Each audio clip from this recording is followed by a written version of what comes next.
oppression, ensuring that vision remains alive and well over 3 decades afterwards. I would like to first take a moment to acknowledge the sacred land that we are gathered on presently. This territory has been a site of human activity for over 15,000 years. It is the territory of the Huron-Wendat and Petun First Nations, the Seneca, and most recently, the Mississaugas of the Credit River. It was the subject of the Dish with One Spoon Wampum Belt Covenant, an agreement between the Iroquois Confederacy and Confederacy of the Ojibwe and allied nations to peaceably share and care for the resources around the Great Lakes. And gathering in this space to remember the violence committed against students and activists, much like ourselves. Internationally, it is imperative that we recognize also the systemic and institutional violence domestically, which has been and continues to be inflicted on Indigenous peoples, and our privileged position that follows.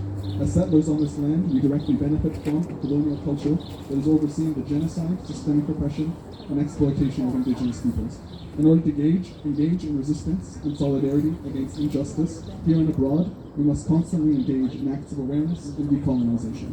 Unless we recognize and come to terms with this history and pay respect to those who have lived and worked on this land in the past and present, we are failing in our responsibility as activists. Today, organizers, activists, and demonstrators continue the long tradition of protest and dissent around the world. We are seeing the fight for freedom against systemic oppression within our society now more than ever, as Black, Indigenous, and marginalized students and activists across the United States and Canada are on the ground challenging colonial systems of power. We see the need to continue questioning and challenging the institutional authority around us, dismantling systems of oppression that perpetuate violence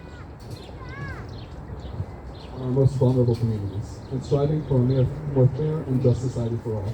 I encourage everyone here tonight to keep these parallels in mind as we proceed. The plaque we stand before tonight, which you can see on the building over there of the crushed bicycle, was gifted to the University of Toronto Students' Union shortly after the events of the Tiananmen Square in 1989.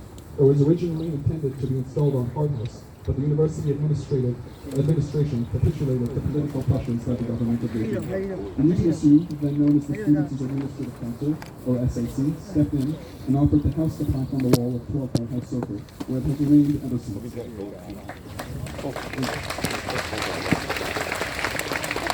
After 29 years, this is the last time that it will be held at 12 Hardhouse Circle. The UTSU has transferred to a new building located on 230 College Street, and both the June 4th plaque and the crushed bicycle memorial will be moving with us. In doing so,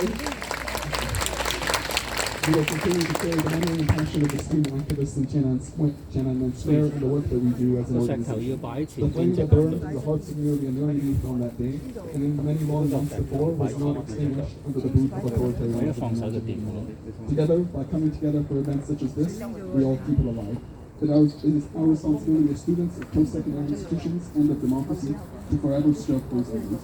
Our actions can never match the leadership and dedication shown by those who are commemorating today, but we will continue to bear the legacy. We must never forget that the occupation of Tiananmen Square was held by students just like ourselves, students who were motivated by a passionate resolve for justice, social and economic equality, and the freedom of expression.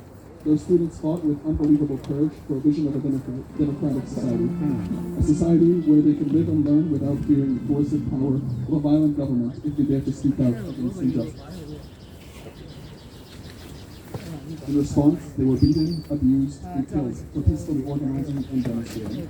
On behalf of the University of Toronto Students' Union, we pay our sincerest respects to those who lost their lives fighting for justice in Beijing on June 4, 1989, in Tiananmen Square, and to the students and activists who continue to risk their lives today in an effort to fight for liberation and equality closer to home. May they never be forgotten, and may our commitment to our rights and freedoms continue.